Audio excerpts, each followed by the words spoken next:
Hello guys, अपन cell the unit of life को आज कंटिन्यू करेंगे। लास्ट क्लास में अपन ने पढ़ा था यूकैरियोटिक सेल्स के बारे में, उसका इंट्रोडक्शन, उसकी सेल मेम्ब्रेन और सेल वॉल के बारे में पढ़ा था।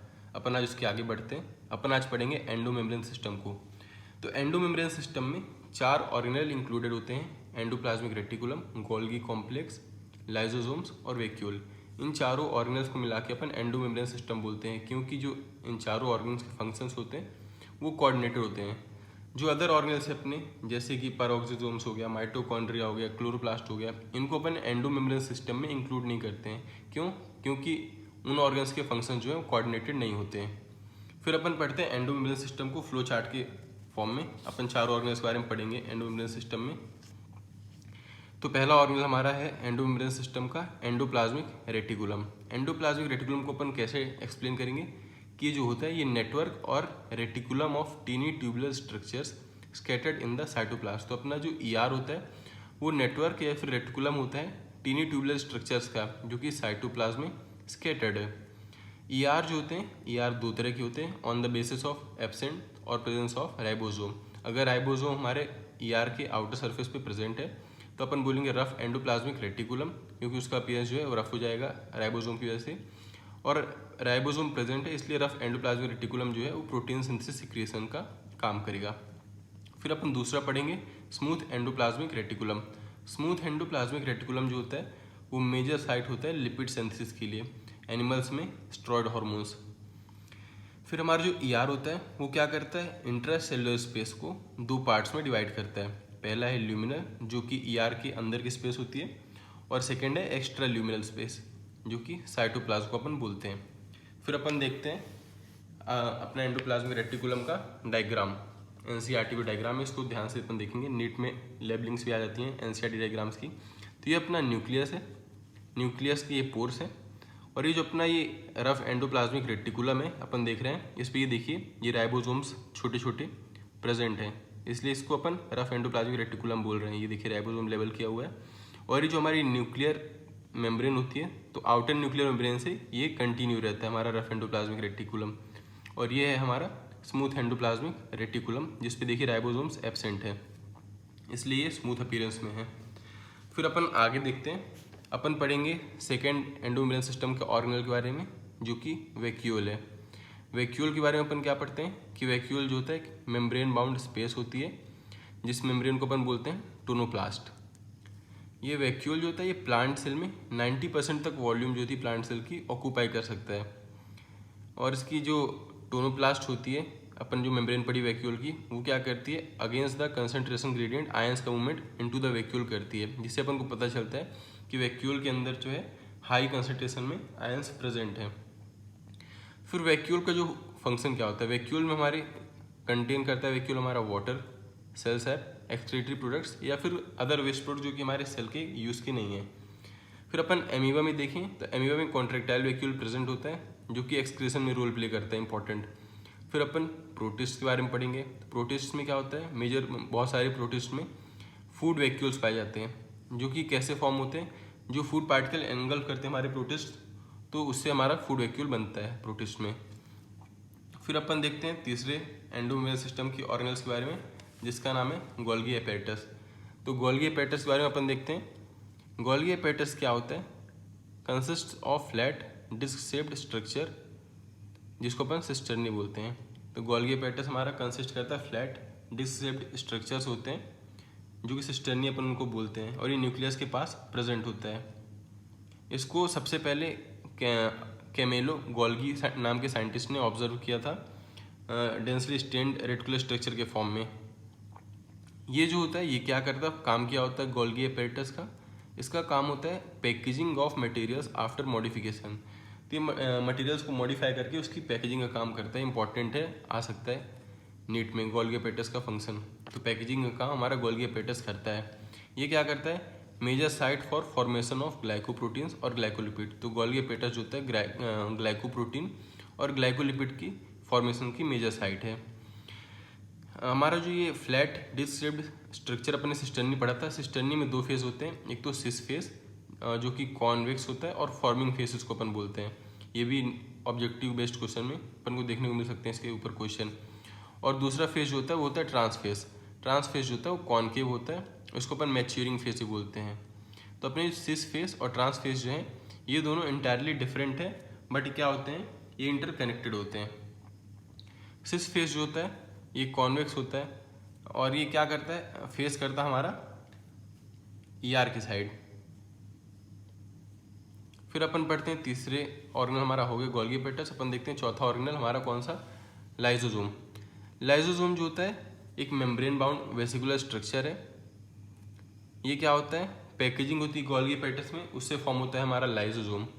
ये क्या होता है, बहुत सारे हाइड्रोलिटिक एंजाइम से रिच होता है, जैसे कि अपना प्रोटीजेस हो गया, लाइपेजेस हो गया, कार्बोहाइड्रेट डाइजेस्टिंग एंजाइम हो गया। तो ये जो हमारे हाइड्रोलिटिक एंजाइम्स लाइजोसोम में होते हैं वो एक्टिव होते हैं ऑप्टिमली एसिडिक पीएच पे, और ये डाइजेस्ट कर सकते हैं प्रोटीन को, लिपिड को, कार्बोहाइड्रेट को और न्यूक्लिक एसिड को।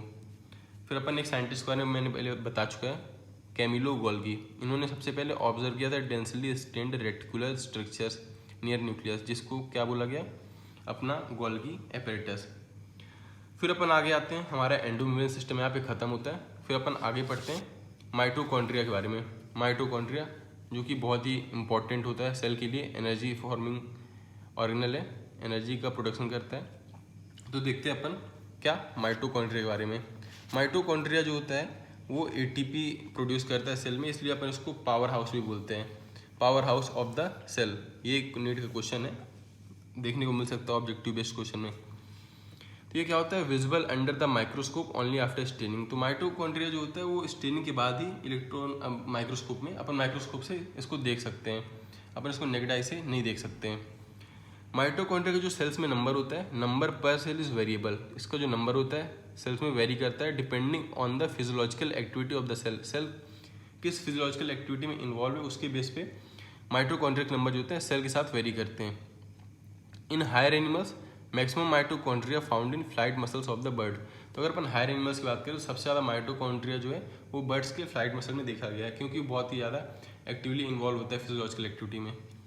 फिर अपन पढ़ते हैं माइटोकॉन्ड्रिया के फ्लो चार्ट को, इसमें अपन पूरा माइटोकॉन्ड्रिया खत्म करेंगे यहाँ पे। तो ये माइटोकॉन्ड्रिया जो होता है इसकी साइज़ की अगर अपन बात करें तो इसकी लेंथ जो होती है 1 to 4.1 माइक्रोमीटर होता है लेंथ में ये। डायमीटर जो होता है 0.2 to 1 माइक्रोमीटर, एवरेज अपन 0.5 माइक्रोमीटर बोल सकते हैं।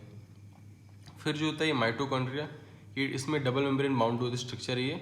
माइटोकॉन्ड्रिया के सराउंडिंग में डबल मेम्ब्रेन प्रेजेंट होती है, जिससे कि दो एक्वस कंपार्टमेंट बनते हैं, आउटर कंपार्टमेंट और इनर कंपार्टमेंट। आउटर कंपार्टमेंट जो होता है वो इंटर मेम्ब्रेन स्पेस होता है, इसको अपन पेरी माइटोकॉन्ड्रियल स्पेस भी बोलते हैं, और इनर कंपार्टमेंट को मैट्रिक्स बोलते हैं, जो कि होमोजेनस सब्सटेंस से भरा हुआ है। फिर आउटर मेम्ब्रेन जो होती है वो फॉर्म करती है continuous limiting boundary of the organelle. तो जो माइटोकॉन्ड्रिया की आउटर मेम्ब्रेन होती है वो ऑर्गेनल्स की एक लिमिटिंग बाउंड्री बनाती है कंटिन्यू करके, और इनर मेम्ब्रेन जो होती है वो क्या करती है, इनफोल्ड करके क्रिस्टे फॉर्म बनाती है, उसको हम क्रिस्टे बोलते हैं। जो माइटोकॉन्ड्रिया की इनर मेम्ब्रेन का इनफोल्डिंग होती है टूवर्ड्स मैट्रिक्स। क्रिस्टे का काम क्या होता है, क्रिस्टे जो होती है सरफेस एरिया इंक्रीज करता है और इस पर एंजाइम से प्रेजेंट होते हैं। फिर अपन बात करें अगर माइटोकॉन्ड्रिया के शेप की, तो इसका जो शेप होता है वो सिलेंड्रिकल या फिर सॉसेज शेप होता है, ये एनसीईआरटी में दिया हुआ है, अपन को याद रखना है। माइटोकॉन्ड्रिया के मैट्रिक्स में डबल स्ट्रैंडेड सर्कुलर डीएनए होता है, कुछ आरएनए मॉलिक्यूल्स भी होते हैं, और इसका जो राइबोसोम होता है ये बहुत ही ध्यान देने वाली बात है, 80S ना हो के 70S राइबोसोम माइटोकॉन्ड्रिया में पाया जाता है। अदरवाइज अपन पढ़ते हैं कि यूकैरियोट्स में जो होता है 80S राइबोसोम प्रेजेंट होता है, पर यूकैरियोट्स के माइटोकॉन्ड्रिया में प्रोकैरियोटिक जैसा राइबोसोम होता है, जिसको कि अपन 70S राइबोसोम बोलते हैं। अपन देखते हैं माइटोकॉन्ड्रिया का स्ट्रक्चर एनसीईआरटी में। तो ये देखिए, ये हमारा माइटोकॉन्ड्रिया है। माइटोकॉन्ड्रिया की ये आउटर मेम्ब्रेन देखिए फॉर्म हो रही है, ये इनर मेम्ब्रेन है, ये इंटर मेम्ब्रेन स्पेस है दोनों मेम्ब्रेन के बीच में, और ये इनर मेम्ब्रेन की देखिए इनफोल्डिंग है, इनफोल्डिंग ये, इसको अपन क्रिस्टे बोलेंगे, और ये अपने इनर मेम्ब्रेन के अंदर जो स्पेस है उसको अपन मैट्रिक्स बोलते हैं, जो कि होमोजेनस सब्सटेंस से भरा हुआ है। तो ये हमारा माइटोकॉन्ड्रिया का स्ट्रक्चर हो गया, जो कि लॉन्गिट्यूडिनल सेक्शन में लिया गया है। फिर अपन अगर माइटोकॉन्ड्रिया की बात करें तो माइटोकॉन्ड्रिया जो होता है वो प्री एग्जिस्टिंग माइटोकॉन्ड्रिया से ही फॉर्म होता है through fission, divide by fission. Mitochondria जो फंक्शन होता है, इसका सबसे इंपॉर्टेंट काम जो है वो है एरोबिक रेस्पिरेशन करता है, जिसके थ्रू एटीपी का प्रोडक्शन होता है, इसलिए अपन माइटोकॉन्ड्रिया को power house of the cell भी बोलते हैं। ये हमारे यहाँ पे माइटोकॉन्ड्रिया भी खत्म होता है। फिर अपन आते हैं आगे अगले ऑर्गेनेल पे, जो कि है राइबोसोम। राइबोसोम जो होता है वो not surrounded by any membrane. Ribosome में कोई मेम्ब्रेन प्रेजेंट नहीं होती, चाहे वो यूकैरियोट्स में देखें या फिर प्रोकैरियोट्स में देखें। इसको सबसे पहले ऑब्जर्व किया था under electron microscope George Palade ने इलेक्ट्रॉन माइक्रोस्कोप के थ्रू इसको सबसे पहले ऑब्जर्व किया था एज अ डेंस पार्टिकल। ये जो होता है राइबोसोम, ये आरएनए और प्रोटीन इन दोनों से मिलकर हमारा राइबोसोम बनता है, जिसको अपन बोलते हैं राइबोन्यूक्लियोप्रोटीन। ये भी इंपॉर्टेंट है कि राइबोसोम बनता है किससे, ये पेपर में देखने को मिल सकता है अपने को क्वेश्चन।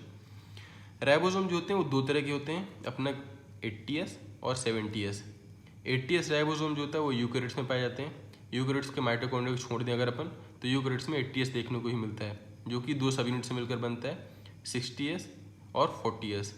एस का मतलब यहाँ पे क्या है, सेडवर्ग यूनिट, मतलब जो कि इनडायरेक्टली क्या होता है, अपना डेंसिटी मेजर करता है।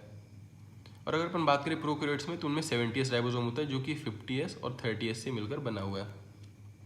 फिर अपन अगर आते हैं राइबोसोम के फंक्शन के बारे में, तो राइबोसोम जो होता है प्रोटीन सिंथेसिस का काम करता है, इसलिए अपन इसको protein factory of the cell बोलते हैं। ये क्वेश्चन भी नीट में आ सकता है कि which of the following is the protein factory of the cell, तो वहाँ पे राइबोसोम आंसर जाएगा। फिर अगर अपन बात करें राइबोसोम के लोकेशन की, तो राइबोसोम की जो लोकेशन होती है वो प्रोकैरियोट्स और यूकैरियोट्स में अलग अलग होती है। अपन देखते हैं प्रोकैरियोट्स में, तो प्रोकैरियोट्स में राइबोसोम जो होता है एसोसिएटेड होता है प्लाज्मा मेम्ब्रेन से और साइटोप्लाज्म में फ्रीली प्रेजेंट होता है, और ये 70S यूनिट होता है। और यूकैरियोट्स में अगर अपन बात करें, तो यूकैरियोट्स में राइबोसोम हमारा क्लोरोप्लास्ट और माइटोकॉन्ड्रियम प्रेजेंट होता है। माइटोकॉन्ड्रिया का राइबोसोम में तीसरी बार रिपीट कर रहा हूँ, 70S होता है, ये बहुत ही इंपॉर्टेंट है, एक एक्सेप्शन की तरह समझ सकते हैं अपन। और ये साइटोप्लाज्म भी होता है और रफियार में भी प्रेजेंट होता है, पर यहाँ पे हर जगह यूकैरियोट्स में 80S होता है एक्सेप्ट माइटोकॉन्ड्रिया। तो यहाँ पे अपन खत्म करते हैं क्या, राइबोसोम। तो अपन ने क्या क्या पढ़ा, अपन ने पढ़ा एंडोमेम्ब्रेन सिस्टम के बारे में, वहाँ पे अपन ने 4 ऑर्गेनेल्स पढ़े, ER, वैक्यूल, गोल्गी एपेटस और लाइसोसोम। तो वो चारों ऑर्गेनेल मिलके एंडोमेम्ब्रेन सिस्टम बना रहे थे। फिर अपन ने क्या पढ़ा, power house of the cell, मतलब माइटोकॉन्ड्रिया के बारे में अपन ने पढ़ा। डायग्राम भी देखा अपन ने NCERT से, जो कि डायग्राम भी अपने को ध्यान रखना है लेबलिंग के साथ। और फिर अपन ने पढ़ा राइबोसोम अपन ने पढ़ा कि प्रोटीन सिंथेसिस का काम करता है। तो आज के लिए इतना ही, अपन नेक्स्ट लेक्चर में कंटिन्यू करेंगे प्लास्टिड्स के बारे में और भी कुछ ऑर्गेनेल्स के बारे में। Thank you.